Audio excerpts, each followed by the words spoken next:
ꯑꯍꯥꯟꯕꯃꯛꯇꯗ ꯃꯌꯥꯝ ꯄꯨꯝꯅꯃꯛꯄꯨ ꯇꯣꯟ ꯆꯅꯨꯅ ꯇꯔꯥꯝꯅ ꯑꯣꯛꯆꯕꯒ ꯂꯣꯏꯅꯅ ꯏꯀꯣꯛꯅꯨꯅ ꯈꯨꯔꯨꯝꯖꯔꯤ꯫ ꯉꯁꯤꯁꯨ ꯃꯌꯥꯝꯒꯤꯗꯃꯛꯇ ꯅꯨꯡꯉꯥꯏꯔꯕ ꯋꯥꯔꯤ ꯑꯃ ꯄꯨꯗꯨꯅ ꯂꯥꯛꯆꯔꯤ꯫ ꯋꯥꯔꯤ ꯑꯁꯤꯒꯤ ꯃꯃꯤꯡꯅ ꯂꯥꯏꯔꯦꯝꯕꯤ ꯑꯍꯨꯝꯅ ꯍꯤꯌꯥꯡ ꯇꯥꯟꯅꯕ꯫ ꯋꯥꯔꯤ ꯑꯁꯤꯕꯨ ꯏꯕꯤꯔꯛꯄꯅ ꯌꯨꯅꯤꯁꯟ ꯂꯥꯏꯈꯨꯔꯝ꯫ ꯊꯥꯏꯅ ꯉꯜꯂꯤꯉꯩ ꯃꯇꯝ ꯑꯃꯒꯤ ꯋꯥꯔꯤꯅꯤ꯫ ꯑꯆꯧꯕ ꯄꯥꯠ ꯑꯃꯁꯨ ꯂꯩꯔꯝꯃꯤ꯫ ꯄꯥꯠ ꯑꯗꯨꯒꯤ ꯃꯃꯤꯡꯅ ꯁꯅꯥꯄꯥꯠ ꯍꯥꯏꯅ ꯀꯧꯔꯝꯃꯤ꯫ ꯄꯥꯠ ꯑꯁꯤꯗ ꯇꯨꯔꯦꯟ ꯃꯔꯤ ꯃꯉꯥꯅ ꯏꯇꯤꯜꯂꯤ꯫ ꯇꯨꯔꯦꯟ ꯈꯣꯡꯅꯨꯡ ꯑꯗꯨꯈꯩꯅ ꯏꯁꯨꯛ ꯁꯨꯛꯏ, ꯎ ꯋꯥꯁꯨ ꯃꯔꯥꯡ ꯀꯥꯏꯅ ꯍꯧꯔꯝꯃꯤ꯫ ꯃꯇꯝ ꯑꯁꯤꯗ ꯑꯋꯥꯡ ꯆꯤꯡꯊꯦꯛ ꯃꯥꯏꯀꯩꯗ ꯁꯤꯂꯩꯃ ꯀꯧꯕꯤ ꯂꯥꯏꯔꯦꯝꯕꯤ ꯑꯃꯅ ꯄꯥꯜꯂꯝꯃꯤ꯫ ꯃꯇꯤꯛ ꯃꯒꯨꯜ ꯌꯥꯝꯅ ꯂꯩꯕꯤ ꯂꯥꯏꯔꯦꯝꯕꯤꯅꯤ꯫ ꯑꯋꯥꯡ ꯆꯤꯡꯊꯦꯛ ꯃꯥꯏꯀꯩ ꯑꯁꯤꯗ ꯃꯗꯣ ꯃꯊꯟꯇ ꯍꯥꯏꯅ ꯍꯨꯝꯅꯕꯨ ꯄꯥꯜꯂꯝꯃꯤ꯫ ꯑꯗꯨꯕꯨ ꯁꯤꯂꯩꯃ ꯃꯥꯒꯤ ꯎꯉꯣꯏ ꯄꯨꯛꯅꯤꯡꯗ ꯀꯔꯤꯒꯨꯝꯕ ꯋꯥꯐꯝ ꯑꯃꯅ ꯇꯠꯇꯅ ꯏꯈꯧ ꯂꯥꯡꯅ ꯈꯧꯔꯥꯡꯕ ꯍꯥꯏꯕꯗꯨ ꯑꯣꯏꯍꯜꯂꯤ꯫ ꯋꯥꯐꯝ ꯑꯗꯨꯗꯤ ꯑꯁꯤꯅꯤ: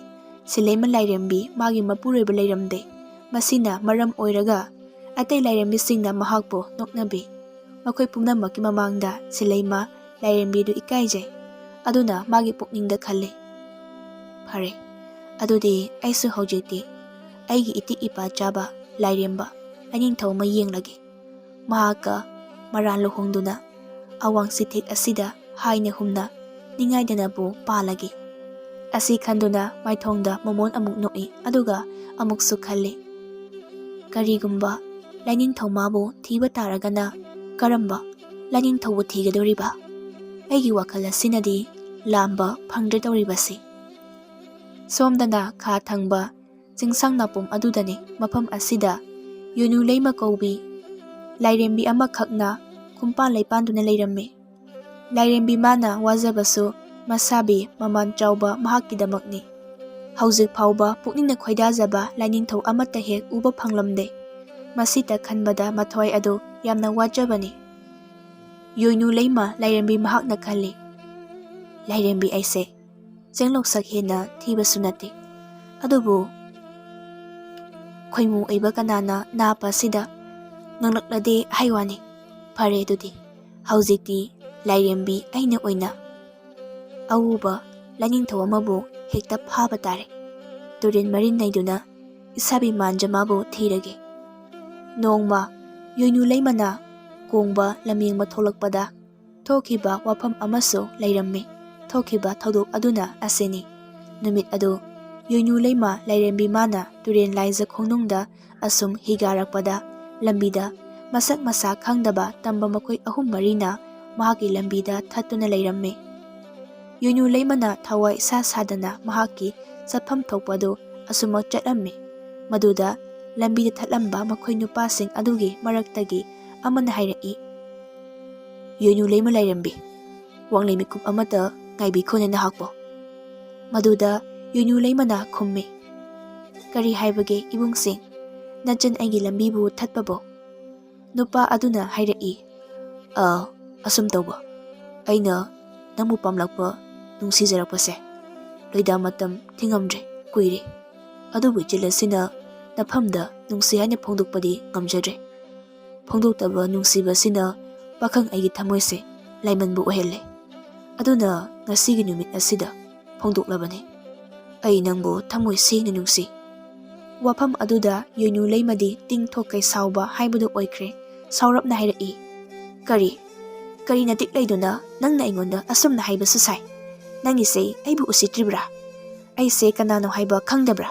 ꯐꯩ, ꯅꯪ ꯍꯧꯖꯤꯛ ꯈꯨꯗꯛ ꯑꯁꯤꯗ ꯊꯧꯗꯨꯅꯨꯡ ꯑꯃ ꯑꯣꯟꯗꯨꯅ ꯃꯐꯝ ꯑꯁꯤꯗ ꯂꯦꯡꯗꯅ ꯑꯗꯨꯃꯛ ꯂꯩꯕ ꯑꯣꯏꯌꯨꯀꯣ꯫ ꯂꯥꯏꯔꯦꯝꯕꯤ ꯑꯁꯤꯒꯤ ꯁꯥꯞꯇꯒꯤ ꯅꯨꯄꯥ ꯑꯗꯨ ꯃꯐꯝ ꯑꯗꯨꯃꯛꯇꯗ ꯊꯧꯗꯨꯅꯨꯡ ꯑꯃ ꯑꯣꯟꯗꯨꯅ ꯂꯩꯈꯤꯔꯝꯃꯤ꯫ ꯑꯁꯨꯝꯅ ꯌꯣꯏꯅꯨꯂꯩꯃ ꯂꯥꯏꯔꯦꯝꯕꯤ ꯑꯁꯤ ꯃꯇꯤꯛ ꯃꯒꯨꯜ ꯌꯥꯝꯅ ꯂꯩꯔꯝꯃꯤ꯫ ꯑꯗꯨꯒ ꯁꯣꯝꯗꯅ ꯃꯩꯔꯝ ꯆꯤꯊꯦꯛꯇ ꯉꯥꯛꯄ ꯂꯥꯏꯔꯦꯝꯕꯤ ꯑꯃꯁꯨ ꯂꯩꯔꯝꯃꯤ꯫ ꯂꯥꯏꯔꯦꯝꯕꯤ ꯃꯥꯒꯤ ꯃꯃꯤꯡꯅ ꯍꯨꯏꯃꯨꯂꯩꯃ ꯂꯥꯏꯔꯦꯝꯕꯤ ꯍꯥꯏꯅ ꯀꯧꯔꯝꯃꯤ꯫ ꯍꯨꯏꯃꯨꯂꯩꯃ ꯂꯥꯏꯔꯦꯝꯕꯤ ꯃꯇꯤꯛ ꯃꯒꯨꯟ ꯌꯥꯝꯅ ꯂꯩꯕꯤ ꯂꯥꯏꯔꯦꯝꯕꯤꯅꯤ꯫ ꯑꯗꯨꯕꯨ ꯃꯍꯥꯛꯀꯤꯁꯨ ꯃꯍꯥꯛꯀꯤ ꯌꯦꯠꯀꯤ ꯃꯄꯥ ꯑꯣꯏꯕ ꯃꯁꯥꯕꯤ ꯑꯗꯨ ꯂꯩꯔꯝꯗꯦ꯫ ꯅꯣꯡꯃ ꯃꯥꯕꯨ ꯄꯣꯛꯄꯤ ꯄꯂꯦꯝꯅ ꯑꯁꯨꯝꯅ ꯍꯥꯏꯕꯤ, ꯏꯕꯦꯝꯃ, ꯅꯪꯒꯤ ꯈꯪꯅ ꯆꯥꯟꯅꯕꯒ ꯂꯩꯕ꯭ꯔꯥ? ꯑꯗꯨ ꯅꯠꯇ꯭ꯔꯒꯅ ꯏꯃꯥ ꯅꯪꯒꯤꯗꯃꯛꯇ ꯅꯨꯄꯥ ꯑꯃ ꯍꯥꯏꯅꯗꯨꯅ ꯊꯝꯂꯦ, ꯃꯍꯥꯛꯀ ꯂꯨꯍꯣꯡꯂꯁꯤꯔꯥ? ꯏꯃꯥ, ꯑꯩ ꯃꯗꯨ ꯉꯝꯖꯈꯤꯔꯣꯏ꯫ ꯅꯆꯥꯒꯤ ꯃꯇꯝ ꯌꯥꯝꯅ ꯋꯥꯠꯂꯤ, ꯍꯥꯏꯗꯣꯛꯄꯤꯈꯣ, ꯋꯥ ꯃꯥꯡꯅꯕꯅꯤ꯫ Asumna maikei ahum asida matik magun leibi lairembi ahum asina panthong ngakna leirammi. Awang sithektana sileima lairembi, kha sithektana yuinu leima lairembi aduga mairam sithektana huimu leima lairembina matik mangal naina ngaktuna panduna leirammi. Lairembi makoi ahum asigi yekki oiba misak adu watli. Matik magun leiba lainingthau amabu makoina pamli kanna thiri. Achauba pat sanapat adudani mafam asidana matik mathauna leiba lainingthau amana palammi. Lainingthau magi mamingna Chinglai Ningthau haina kaurammi. Mahak pakhangni. Achauba pat asibu mahakna senaduna ngak senduna thambani. Pat asida tharo thamban kaya amaso hawi. Nongmagi numit amani. Numit asida Chinglai Ningthau asina wakyai hi ama tungduna mahaki makaifam sanapat asidagi thaudorai. Mahakna thaudorakpa asigi maramna mahaka phamban langminagadaba matik magul leibi lairembi amabu pambadagi koina leini chatuna asum thirakpani. Lainingthau mahakna turen marin aduda awang sithek maikeiromdagi hana hi adu honduna lakpa hawi. Chinglai Ningthau mahakna asumna hi adu holakpana turen laija khongnungda balim imanurabi singna in thaduna lemleinga phaduna leirambadu urammi. Madu ubada Chinglaina makhoigi maikeida hi adu khara khajik kanna honjelli. Nau aduna imaida kalapna honba aduda laija ithak aduna ipum naina thak niktuna leirai khongban tamna sandokhri. Maduna maram oiraga in chinglibi nupising adu in aduda ipum aduna yeibada lemleinga sing adu loina tankhairami. Maram asina nupising adu sauninglammi. Hi honjilakriba nupa adubu yengduna Nurabi imasi amana hairai. Ha tamba pakhang madam manbawo. Karigino nangna hi adubu kanna honjinduna thaujilakpade. Nangi kallaba sapu aduna aikhoigi inthari mafam asida thak yayare. Lemlei ngabu tanba oina thokle. Tanglang wakhal yaudidako pari nangse. Chinglai Ningthauna hi adu Lairaida haifet khamlaga leiriba nupising adubu yengduna hairai. Ho bale manbi imasing ima khoina apakpa ipak turinda hangin paura thaduna inbu sonba chingmamak tubu ubada pakhang aidi iningman khraduna pukning wakal ani ase khantauda lairai tamna thunabu thaujilakhraboi nachana khangdabagini ngakpiyu imasingda ima khoibu lemlei ngabu kayam pharage nupi amana khumlai ibungo ngaga mata pharida ngasi kaubondo ngasidi mafam asida lemlei nga amata mongladre kamdogani khangdre nga amata phadre haiba phare dudi wanglei mikup asidagi imasina thariba in aduda lemlei nga na chona lakpoyuko adudi imasi nacha mu khapang na hi ase honthajakhrage. Asumna hairamlaga Chinglai Ningthau adu leirai adudagi hi adu amuk tapna hondorakle aduga khapangna haithakre. Mahakna hek chatkibadagi mafam aduda lemlei nga mayamna charai thariba in aduda mayama laamme. Aduna taurabada in chinglibi nupising asida mathamoida ngaknaba phawi. Makhoi masen murum sonduna hainai. Haujiki nupadu laideko matik magun yamna leiba misak ama soidina oiramgani. Ngasai makai nga mata phadrabase mahakna hek haibadagi inase jona hekta laki haiwani. Asumna Chinglai Ningthauna hi adu khapangna asumak thautharapada awang sithek maikeibo yoraklamme. Matam asida hirubakta phamna Chinglai magi napada nuja oibi amana ningthina surnaina saisakpa khonjan amakak taraklamme. Madubu hek taruba mikup aduda Chinglai adu magi mabukning aduda karigumba ihun ama phauраklamme. Mathamoi nungda haijai nuja kanagi saisak khonjalno tabada onthoknasu nungsikreda. Isei asibu saklibi nupi ado chenglong saksu onthokna phajaramgani. Pakhang thamoi asi nungon thali haiwani. Chenglong sak adubu khangdokkidaba yade. Ai khonjan asigi khongun lirage.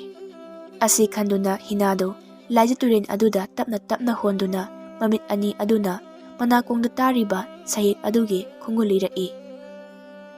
ꯑꯁꯨꯝ ꯌꯦꯡꯂꯛꯄꯅ ꯎꯔꯦ ꯍꯧꯖꯤꯛꯇꯤ ꯇꯨꯔꯦꯟ ꯂꯩꯔꯥꯏ ꯊꯛꯇ ꯉꯥꯟꯊꯣꯏꯗꯨꯅ ꯐꯝꯂꯤꯕꯤ ꯂꯥꯏꯔꯦꯝꯕꯤ ꯑꯃꯈꯛꯅ ꯃꯃꯤꯠ ꯑꯗꯨꯅ ꯑꯋꯥꯡ ꯄꯥꯡꯅ ꯌꯦꯡꯗꯨꯅ ꯅꯨꯡꯁꯤ ꯈꯣꯟꯐꯝꯗ ꯅꯨꯡꯁꯤ ꯏꯁꯩ ꯁꯛꯂꯤꯕꯗꯣ ꯄꯥꯈꯪ ꯃꯥꯅ ꯑꯍꯥꯟꯕ ꯅꯨꯡꯉꯣꯏꯕ ꯑꯗꯨꯕꯨ ꯎꯕ ꯃꯤꯀꯨꯞ ꯑꯗꯨꯗ ꯊꯃꯣꯏꯗ ꯅꯨꯡꯁꯤꯕ ꯃꯃꯤ ꯇꯥꯕ ꯍꯧꯈ꯭ꯔꯦ꯫ ꯃꯤꯠꯃꯥꯡꯗ ꯎꯔꯤꯕꯤ ꯂꯥꯏꯔꯦꯝꯕꯤ ꯑꯗꯨ ꯑꯇꯩ ꯀꯅꯥꯁꯨ ꯅꯠꯇꯦ ꯑꯋꯥꯡ ꯆꯤꯊꯦꯛ ꯃꯥꯏꯀꯩꯕꯨ ꯉꯥꯛꯂꯤꯕꯤ ꯁꯤꯂꯩꯃ ꯂꯥꯏꯔꯦꯝꯕꯤꯅꯤ꯫ ꯃꯍꯥꯛꯀꯤ ꯊꯣꯠ ꯅꯧꯔꯕꯤ ꯈꯣꯟꯖꯦꯜ ꯑꯗꯨꯅ ꯑꯁꯨꯝꯅ ꯃꯈꯥ ꯇꯥꯅ ꯁꯩꯁꯛꯂꯤ꯫ ꯁꯤꯡꯌꯦꯟ ꯊꯥꯕꯜꯒꯨꯝ ꯇꯣꯝꯁꯥꯠꯅꯕꯤ ꯂꯋꯥꯏ ꯍꯨꯏꯗ꯭ꯔꯨꯒꯨꯝ ꯃꯄꯣꯛ ꯆꯥꯎ ꯂꯥꯡꯕꯟ ꯀꯧꯈꯥꯒꯨꯝ ꯇꯣꯅꯥꯟꯕꯤ ꯍꯥꯗ ꯅꯨꯡꯁꯤꯕ ꯅꯨꯃꯤꯗꯥꯡ ꯋꯥꯏꯒꯤ ꯊꯝꯕꯥꯜꯅ ꯑꯍꯤꯡ ꯑꯁꯥꯡꯕ ꯑꯃ ꯅꯣꯡꯂꯦꯟꯂꯒ ꯃꯊꯪꯒꯤ ꯀꯣꯔꯧ ꯑꯌꯨꯛꯇ ꯃꯁꯥꯕꯤ ꯅꯨꯃꯤꯠꯄꯨ ꯎꯖꯅꯤ ꯍꯥꯏꯅ ꯉꯥꯏꯅ ꯃꯇꯝ ꯂꯦꯟꯕ ꯃꯇꯧꯒꯨꯝ ꯍꯣ ꯄꯥꯝꯃꯨꯕ ꯅꯨꯡꯁꯤꯕ ꯅꯪꯕꯨ ꯂꯥꯛꯄ ꯃꯥꯏꯀꯩꯕꯨ ꯅꯅꯥꯎ ꯑꯩꯅ ꯈꯧꯔꯥꯡꯅ ꯉꯥꯏꯖꯔꯤꯌꯦ꯫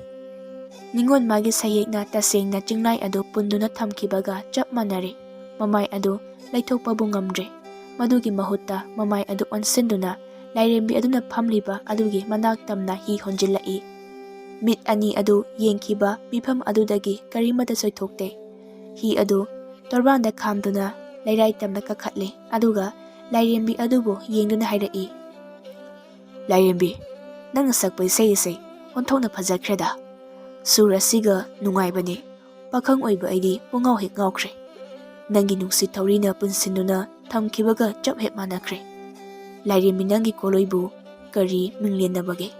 ꯄꯥꯈꯪ ꯑꯩꯒꯤꯗꯤ ꯆꯤꯡꯂꯥꯏ ꯅꯤꯡꯊꯧ ꯍꯥꯏꯕꯕꯨ ꯀꯧꯏꯗꯣ꯫ ꯁꯤꯂꯩꯃ ꯂꯥꯏꯔꯦꯝꯕꯤ ꯑꯗꯨ ꯏꯁꯩ ꯁꯛꯄ ꯂꯦꯞꯈ꯭ꯔꯦ꯫ ꯄꯥꯈꯪ ꯃꯥꯕꯨ ꯑꯍꯥꯟꯕ ꯎꯔꯨꯕ ꯊꯣꯛꯄ ꯀꯥꯟ ꯑꯗꯨꯗ ꯅꯤꯡꯉꯣꯟ ꯄꯨꯛꯅꯤꯡꯅꯁꯨ ꯈꯣꯏꯖꯪꯅ ꯄꯥꯝꯂꯨꯔꯦ꯫ ꯇꯞꯅ ꯈꯨꯝꯂꯛꯏ ꯃꯍꯥꯛꯅ, ꯂꯥꯏꯅꯤꯡꯊꯧ, ꯂꯥꯏꯔꯦꯝꯕꯤ ꯑꯩꯒꯤ ꯀꯣꯂꯣꯏꯃꯤꯡꯁꯨ ꯁꯤꯂꯩꯃ ꯂꯥꯏꯔꯦꯝꯕꯤ ꯍꯥꯏꯅ ꯀꯧꯏꯗꯣ꯫ ꯑꯋꯥꯡ ꯆꯤꯊꯦꯛ ꯃꯥꯏꯀꯩ ꯑꯁꯤꯕꯨ ꯉꯥꯛꯇꯨꯅ ꯂꯩꯕꯅꯤ꯫ ꯂꯥꯏꯅꯤꯡꯊꯧ ꯅꯍꯥꯛꯅ ꯇꯨꯔꯦꯟ ꯃꯔꯤꯟ ꯑꯁꯤꯗ ꯋꯥꯍꯩ ꯍꯤꯕꯨ ꯇꯣꯡꯗꯨꯅ ꯍꯤꯒꯥꯔꯛꯄꯕꯨ ꯀꯔꯤ ꯃꯔꯝ ꯂꯩꯕꯒꯦꯅꯦ?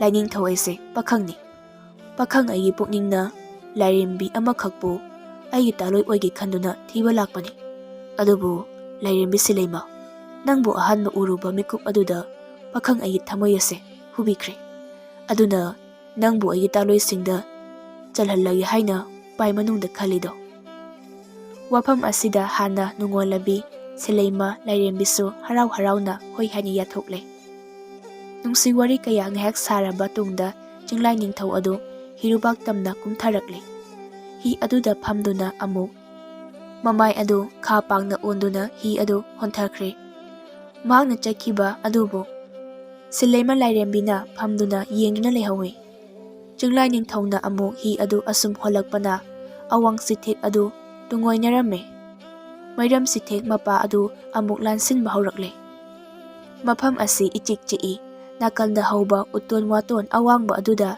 ꯎꯆꯦꯛ ꯋꯥꯌꯥ ꯀꯌꯥꯅ ꯇꯣꯡꯗꯨꯅ ꯃꯈꯣꯏꯒꯤ ꯃꯔꯣꯟꯗ ꯈꯣꯡꯂꯤ꯫ ꯀꯔꯤꯒꯨꯝꯕ ꯀꯥꯟꯗꯅ ꯇꯨꯔꯦꯟ ꯈꯣꯡꯕꯥꯟꯒꯤ ꯑꯉꯧꯕ ꯅꯨꯡꯁꯤꯠ ꯑꯗꯨꯅ ꯃꯅꯤꯡ ꯇꯝꯅ ꯁꯦꯠꯂꯤ꯫ ꯃꯃꯤꯠ ꯑꯗꯨꯅ ꯑꯀꯣꯏꯕ ꯑꯗꯨꯗ ꯀꯨꯌꯦꯡ ꯌꯦꯡꯗꯨꯅ ꯍꯤ ꯑꯗꯨ ꯑꯁꯨꯝ ꯍꯣꯟꯒꯠꯂꯛꯏ꯫ ꯇꯨꯔꯦꯟ ꯂꯩꯔꯥꯏ ꯑꯃꯒꯤ ꯅꯨꯡꯄꯥꯛ ꯑꯄꯥꯛꯄ ꯑꯃꯒꯤ ꯃꯊꯛꯇ ꯐꯝꯗꯨꯅ ꯂꯩꯔꯤꯕꯤ ꯍꯨꯏꯃꯨ ꯂꯩꯃꯅ ꯆꯤꯡꯂꯥꯏ ꯃꯥꯕꯨ ꯌꯦꯡꯗꯨꯅ ꯈꯣꯟꯊꯥꯡ ꯅꯥꯏꯅ ꯀꯧꯔꯛꯏ꯫ ꯍꯣ ꯂꯥꯏꯅꯤꯡꯊꯧ ꯏꯕꯨꯡꯉꯣ, ꯇꯨꯔꯦꯟ ꯂꯥꯏꯖ ꯈꯣꯡꯅꯨꯡꯗ ꯋꯥꯛꯂꯩ ꯍꯤꯃꯛꯇꯕꯨ ꯍꯣꯟꯕꯗꯤ ꯄꯥꯈꯪꯒꯤ ꯁꯥꯃꯨ ꯍꯛꯆꯥꯡꯗꯣ ꯋꯥꯔꯤꯒꯅꯤ꯫ ꯂꯥꯏꯔꯦꯝꯕꯤ ꯑꯩꯒꯤ ꯏꯀꯥ ꯑꯁꯤꯗ ꯋꯥꯡꯂꯦꯟ ꯃꯤꯀꯨꯞ ꯑꯃꯇꯪ ꯄꯟꯗꯨꯅ ꯄꯣꯊꯥꯕꯤꯈꯨꯋꯣ꯫ ꯃꯃꯨꯟ ꯐꯥꯔꯕ ꯑꯍꯥꯎꯕ ꯇꯥꯎꯖꯤꯡ ꯍꯩꯔꯥꯡ ꯃꯌꯥꯝ ꯑꯃ ꯂꯩꯔꯤ, ꯃꯁꯤꯕꯨ ꯆꯥꯕꯤꯈꯨꯋꯣ꯫ ꯍꯣ ꯂꯥꯏꯅꯤꯡꯊꯧ, ꯅꯁꯥꯗꯣ ꯇꯦꯛꯈꯠꯅꯕ ꯅꯆꯟ ꯑꯣꯏꯕꯤ ꯑꯩꯒ ꯍꯩꯔꯥꯡ ꯆꯥꯃꯤꯟꯅꯈꯤꯁꯤ, ꯂꯩꯔꯥꯡ ꯆꯤꯃꯤꯟꯅꯈꯤꯁꯤꯌꯦ꯫ ꯍꯤ ꯍꯣꯜꯂꯝꯕ ꯆꯤꯡꯂꯥꯏ ꯑꯗꯨ ꯅꯨꯄꯤ ꯑꯗꯨꯒꯤ ꯋꯥꯐꯝ ꯑꯗꯨꯗ ꯆꯞ ꯂꯦꯞꯄꯤ꯫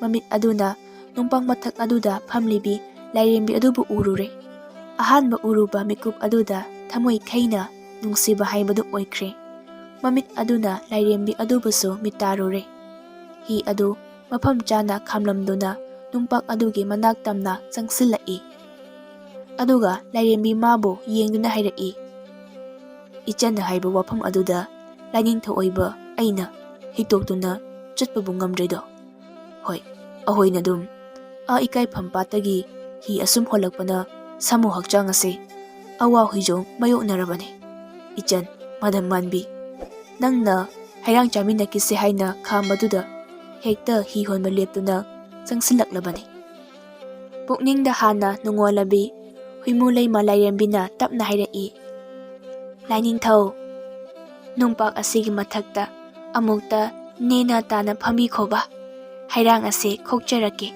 ꯍꯩꯃꯨꯟ ꯐꯥꯔꯕ ꯍꯩꯔꯥꯡꯅꯤ, ꯑꯍꯥꯎꯕ ꯍꯩꯅꯤ꯫ ꯍꯨꯏꯃꯨ ꯂꯩꯃ ꯂꯥꯏꯔꯦꯝꯕꯤ ꯃꯥꯅ ꯍꯩꯅꯤꯡ ꯀꯧꯕ ꯍꯩ ꯑꯗꯨꯗ ꯅꯨꯡꯁꯤ ꯂꯩꯋꯥ ꯊꯥꯛꯇꯨꯅ ꯍꯩ ꯑꯗꯨꯕꯨ ꯃꯀꯨ ꯈꯣꯛꯂꯝꯃꯦ, ꯑꯗꯨꯒ ꯂꯥꯇꯣꯟ ꯑꯃꯗ ꯍꯥꯞꯇꯨꯅ ꯍꯩ ꯑꯗꯨꯕꯨ ꯄꯤꯖꯔꯝꯃꯦ꯫ ꯂꯥꯏꯅꯤꯡꯊꯧ, ꯍꯩꯔꯥꯡ ꯃꯥꯒꯤ ꯀꯣꯂꯣꯏꯅ ꯇꯥꯏꯕꯪ ꯃꯄꯨ ꯃꯥꯅ ꯍꯩꯅꯤꯡ ꯍꯥꯏꯅ ꯊꯣꯟꯕꯤꯔꯝꯃꯦ꯫ ꯁꯦ, ꯍꯩꯃꯨꯟ ꯐꯥꯔꯕꯅꯤ, ꯊꯨꯝꯕꯅꯁꯨ ꯉꯛꯂꯅꯤ꯫ ꯃꯁꯤꯕꯨ ꯆꯥꯔꯒ ꯁꯥꯃꯨ ꯍꯛꯆꯥꯡꯗ ꯑꯋꯥꯕ ꯐꯥꯎꯔꯤꯕꯗꯣ ꯈꯔ ꯃꯈꯩ ꯐꯕ꯭ꯔꯥ ꯏꯪꯊꯕ꯭ꯔꯥ ꯍꯥꯏꯅ ꯌꯦꯡꯕꯤꯌꯨꯗꯣ꯫ ꯆꯤꯡꯂꯥꯏꯅ ꯍꯩ ꯑꯗꯨꯕꯨ ꯂꯧꯗꯨꯅ ꯆꯤꯟꯗꯝꯂꯦ꯫ ꯍꯩ ꯑꯗꯨ ꯑꯁꯨꯛꯀꯤ ꯃꯇꯤꯛ ꯍꯥꯎꯕ ꯍꯩ ꯑꯃ ꯑꯣꯏꯗꯨꯅ ꯂꯩꯔꯝꯂꯦ꯫ ꯍꯩ ꯑꯗꯨꯗꯅꯀ ꯍꯥꯎꯕꯅꯤ, ꯂꯥꯏꯔꯦꯝꯕꯤ ꯃꯥꯅꯀ ꯅꯨꯡꯁꯤ ꯂꯩꯋꯥ ꯁꯦꯝꯖꯤꯟꯈꯤꯕꯅꯤ꯫ ꯍꯧꯖꯤꯛꯇꯤ ꯆꯤꯡꯂꯥꯏ ꯑꯗꯨ ꯊꯃꯣꯏꯅꯨꯡꯗ ꯇꯦꯡꯕꯥꯜꯂꯦ꯫ ꯍꯩ ꯑꯗꯨ ꯆꯥꯔꯨꯕꯗꯒꯤ ꯆꯤꯡꯂꯥꯏ ꯃꯥꯒꯤ ꯊꯃꯣꯏꯗ ꯂꯥꯏꯔꯦꯝꯕꯤ ꯃꯥꯕꯨ ꯅꯨꯡꯁꯤꯕ ꯐꯥꯎꯕ ꯍꯧꯔꯛꯂꯦ꯫ ꯆꯤꯡꯂꯥꯏ ꯅꯤꯡꯊꯧꯅ ꯇꯞꯅ ꯍꯥꯏꯔꯛꯏ, ꯂꯥꯏꯔꯦꯝꯕꯤ, ꯅꯪꯅ ꯄꯤꯖꯕ ꯍꯩ ꯑꯁꯤ ꯑꯁꯨꯛꯀꯤ ꯃꯇꯤꯛ ꯍꯥꯎꯈ꯭ꯔꯦꯗ꯫ ꯑꯁꯤꯃꯨꯛ ꯍꯥꯎꯕ ꯍꯩꯔꯥꯡꯗꯤ ꯄꯣꯛꯄꯗꯒꯤꯗꯤ ꯑꯃꯨꯛꯇ ꯐꯥꯎꯕ ꯆꯤꯟꯗꯝꯗ꯭ꯔꯤꯗ꯫ ꯃꯁꯤꯅ ꯋꯥꯐꯝ ꯑꯃꯕꯨ ꯑꯣꯏꯈ꯭ꯔꯦ꯫ ꯂꯥꯏꯔꯦꯝꯕꯤ, ꯅꯪꯒꯤ ꯀꯣꯂꯣꯏ ꯃꯤꯡꯂꯦꯟꯕꯨ ꯀꯔꯤ ꯍꯥꯏꯅ ꯀꯧꯕꯒꯦ?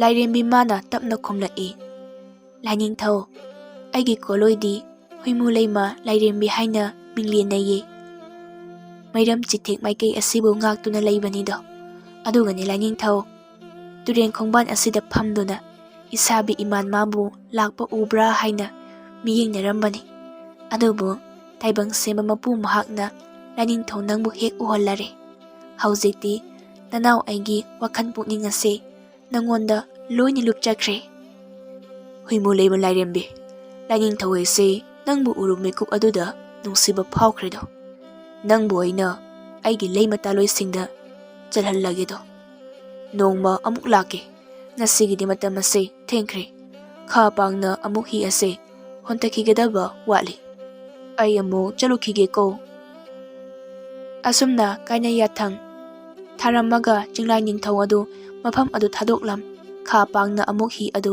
ꯍꯣꯟꯊꯔꯛꯂꯦ꯫ ꯃꯍꯥꯛꯅ ꯆꯠꯈꯤꯕ ꯃꯥꯏꯀꯩ ꯑꯗꯨꯕꯨ ꯍꯨꯏꯃꯨ ꯂꯩꯃ ꯂꯥꯏꯔꯦꯝꯕꯤ ꯃꯥꯅ ꯌꯦꯡꯗꯨꯅ ꯂꯩꯍꯧꯏ꯫ ꯆꯤꯡꯂꯥꯏ ꯅꯤꯡꯊꯧꯅ ꯈꯥ ꯄꯥꯡꯅ ꯑꯗꯨꯃꯛ ꯍꯤ ꯑꯗꯨꯕꯨ ꯍꯣꯟꯗꯨꯅ ꯍꯥꯏꯊꯔꯛꯄꯅ ꯆꯤꯡꯂꯥꯏ ꯅꯤꯡꯊꯧ ꯑꯗꯨ ꯂꯃꯈꯥꯡꯗ ꯍꯤ ꯂꯃꯨꯛꯅꯔꯝꯃꯦ꯫ ꯇꯨꯔꯦꯟ ꯃꯔꯤꯟ ꯑꯅꯤ ꯐꯥꯡꯈꯤꯕꯗꯨꯗ ꯁꯣꯏꯔꯗꯨꯅ ꯑꯇꯣꯞꯄ ꯇꯨꯔꯦꯟ ꯃꯔꯤꯟ ꯑꯃꯗ ꯍꯤ ꯍꯣꯜꯂꯕꯣꯏ ꯍꯥꯏꯅ ꯈꯜꯂꯨꯏ꯫ ꯍꯤ ꯑꯗꯨ ꯍꯟꯇꯣꯛꯁꯤꯔꯥ ꯅꯠꯇ꯭ꯔꯒꯅ ꯃꯈꯥ ꯇꯥꯅ ꯑꯃꯨꯛ ꯍꯣꯟꯖꯤꯟꯁꯤꯔꯥ ꯍꯥꯏꯅ ꯈꯜꯂꯤꯉꯩ ꯃꯇꯝ ꯑꯗꯨꯗ ꯂꯥꯏꯔꯦꯝꯕꯤ ꯑꯃꯈꯛ ꯃꯈꯨꯠꯇ ꯁꯅꯥꯄꯨꯟꯕꯨ ꯄꯥꯏꯗꯨꯅ ꯇꯣꯔꯕꯥꯟ ꯇꯝꯅ ꯀꯨꯝꯊꯔꯛꯏ꯫ ꯂꯥꯏꯔꯦꯝꯕꯤ ꯑꯗꯨꯕꯨ ꯃꯃꯤꯠ ꯑꯗꯨꯅ ꯍꯦꯛ ꯎꯔꯨꯕ ꯃꯤꯀꯨꯞ ꯑꯗꯨꯗ ꯃꯤꯐꯝ ꯑꯗꯨ ꯁꯣꯏꯊꯣꯛꯄ ꯉꯝꯂꯝꯗꯦ꯫ ꯂꯝꯕꯤ ꯂꯝꯃꯨꯛꯅꯕꯒꯤ ꯋꯥꯈꯜꯒ ꯂꯣꯏꯅ ꯀꯥꯎꯈꯤꯔꯝꯃꯤ꯫ ꯂꯥꯏꯔꯦꯝꯕꯤ ꯑꯗꯨꯅ ꯏꯁꯤꯡ ꯈꯣꯡꯕꯥꯟꯗ ꯀꯨꯝꯊꯔꯛꯇꯨꯅ ꯃꯈꯨꯠꯇ ꯄꯥꯏꯕ ꯄꯨꯟ ꯑꯗꯨꯅ ꯂꯥꯏꯖ ꯏꯁꯤꯡꯗ ꯃꯅꯤꯡ ꯑꯗꯨꯅ ꯍꯥꯏꯗꯣꯛꯇꯨꯅ ꯂꯥꯏꯖ ꯏꯁꯤꯡ ꯁꯣꯛꯀꯗꯕꯒꯤ ꯇꯧꯔꯤ꯫ ꯂꯥꯏꯔꯦꯝꯕꯤ ꯑꯗꯨꯕꯨ ꯌꯦꯡꯗꯨꯅ ꯆꯤꯡꯂꯥꯏ ꯅꯤꯡꯊꯧꯅ ꯍꯥꯏꯔꯛꯏ, ꯍꯣ ꯅꯤꯉꯣꯜ ꯆꯤꯡꯂꯧ ꯑꯍꯦꯟꯕꯤ, ꯀꯔꯤꯒꯨꯝꯕ ꯋꯥꯐꯝ ꯑꯃꯇꯪꯕꯨ ꯍꯪꯖꯒꯦꯗꯣ꯫ ꯃꯥꯏꯊꯣꯡ ꯑꯗꯨ ꯑꯃꯨꯛꯇ ꯌꯦꯡꯊꯣꯛꯄꯤꯔꯛꯎꯕ꯫ ꯍꯥꯟꯅꯅ ꯅꯨꯡꯉꯣꯟꯗꯨꯅ ꯂꯩꯔꯕꯤ ꯌꯨꯏꯅꯨ ꯂꯩꯃ ꯂꯥꯏꯔꯦꯝꯕꯤ ꯃꯍꯥꯛꯅ ꯂꯥꯏꯅꯤꯡꯊꯧ ꯃꯍꯥꯛꯀꯤ ꯋꯥꯐꯝ ꯑꯗꯨꯕꯨ ꯇꯥꯔꯗꯨꯅ ꯃꯃꯥꯏ ꯑꯗꯨ ꯌꯦꯡꯊꯣꯔꯛꯏ꯫ ꯑꯗꯨꯒ ꯇꯞꯅ ꯍꯥꯏꯔꯛꯏ, ꯂꯥꯏꯅꯤꯡꯊꯧ ꯏꯕꯨꯡꯉꯣ, ꯅꯆꯟ ꯑꯣꯏꯕꯤ ꯑꯩꯕꯨ ꯀꯧꯕꯕꯨ ꯀꯔꯤ ꯋꯥꯐꯝ ꯂꯩꯕꯒꯦ?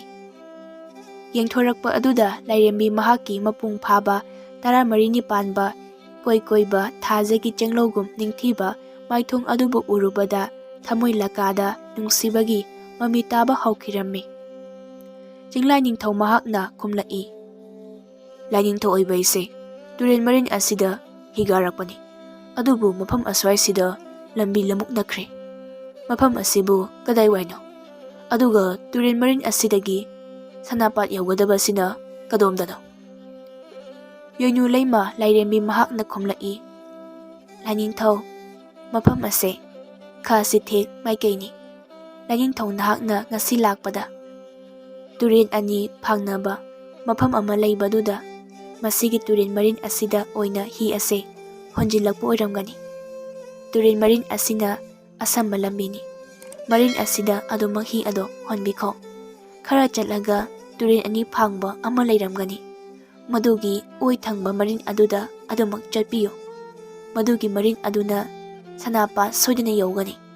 Oh, yamna nungaijare adudi.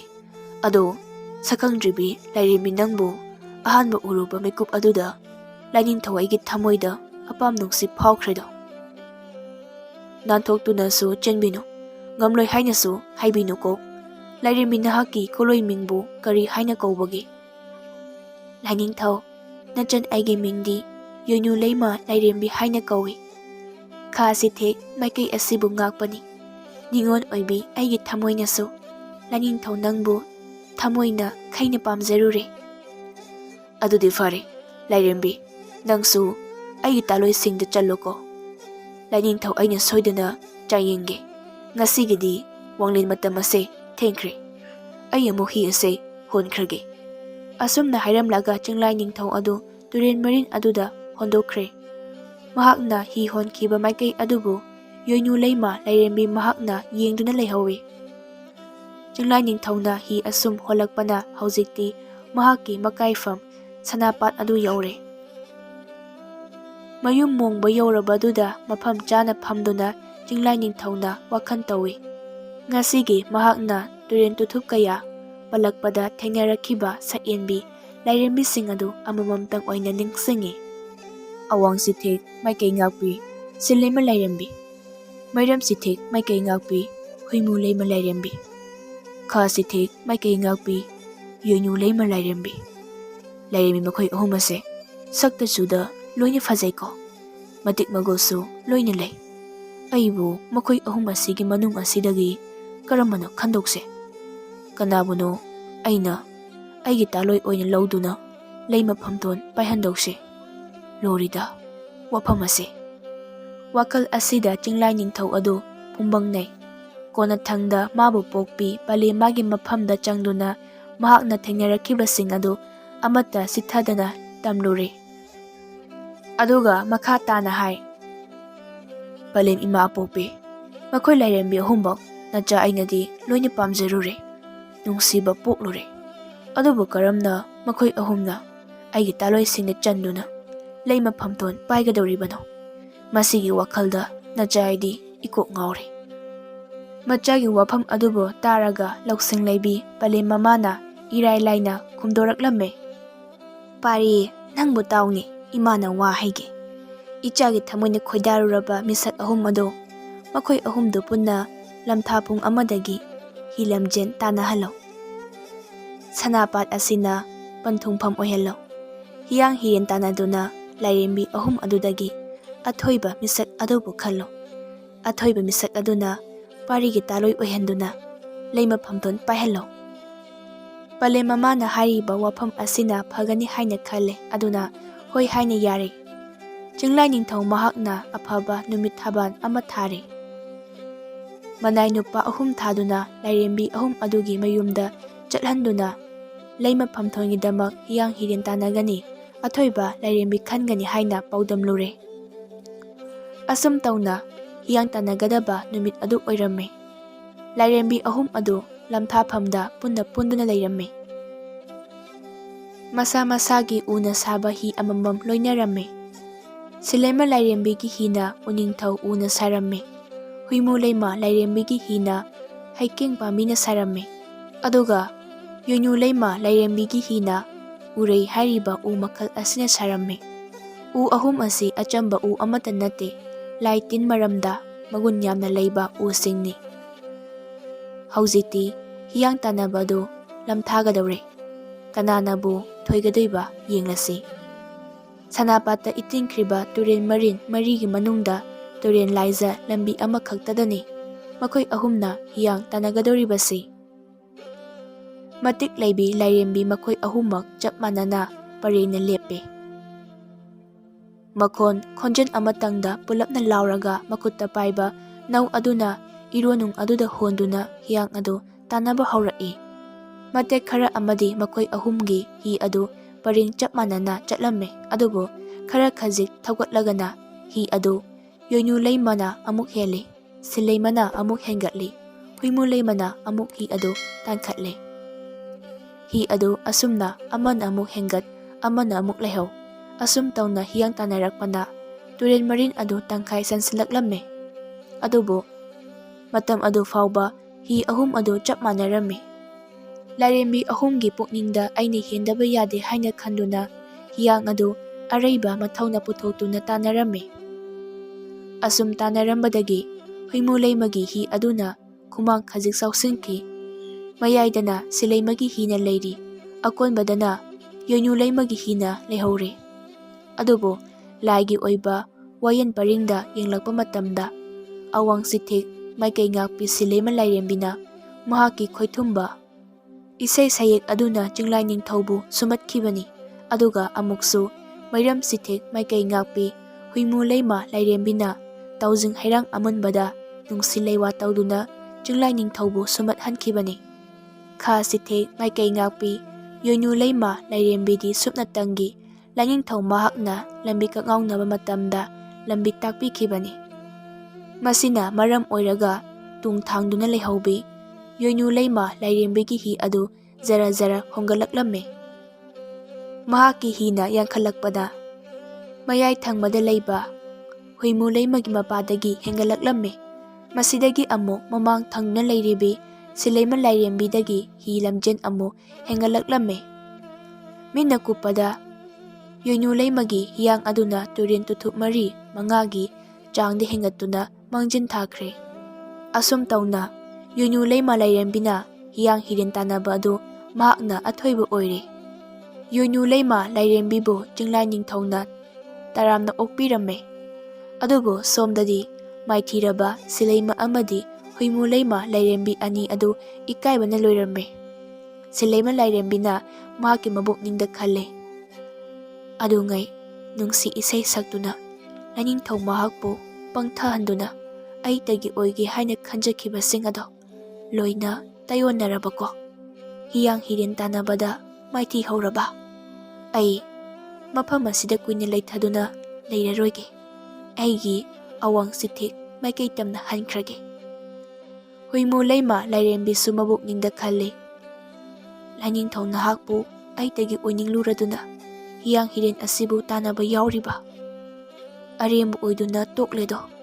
Adungay aina pijakkiba hairang adugi maru ado hunba ngamdrabako. Ningam khidreda lairembi aidi. Adubu phare aigi laibakta asumna thuu haina tamlamduna tauribani. Mafam asida lairaga isa ithanta ikaiba phauze. Aduna aigi maikayda hanjakrage. Asi khanduna lairembi ani adu hi adu mama laithoraktuna magi mafamda hanakiramme. Jinglai Ningthauna magi taloi oirabi yoynu laymabu yengduna hairai. Isanaw ngasi haiba numit asida hiyang hirin lamthabada nangna ngama saklabanina Jinglai aigi taloibu oiduna phamam langda phamduna lairoko. Chawkhraba pat ase aigi saigonungni. Masida nangna tauningba naning tauduna layba yagani. Nang ay thamoy sengna ngasi haiba numit asidagi punna khong thangminaduna chatminarasiko. Yoynu layma lairembina khumlai. Isabi Iningthau nanaw aibu mapok khudingda thadokpiganuko. Laningthau nahaki narum thupna hingjage. Punsi asi nangi nakada lingdana layjage. Asumna yoynu layma lairembina Jinglai Ningthaugi taloi oiduna mafam aduda yamna nungaina haina humna panduna laykirame.